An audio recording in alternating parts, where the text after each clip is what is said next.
শুনবানি সুন্দর কাহিনী, আরো শুনবানি সুন্দর কাহিনী।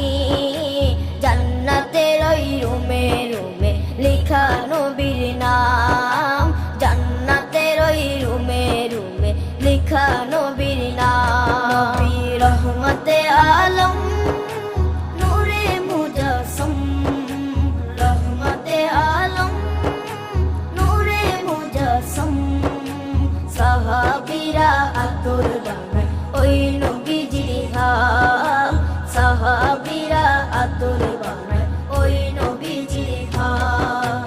সাহাবীরা আতর লাগায় ওই নবীজির ঘাম, সাহাবীরা আতর লাগায় ওই নবীজির ঘাম। ও স্তনে হান্নানা একটা খেজুর গাছের নাম।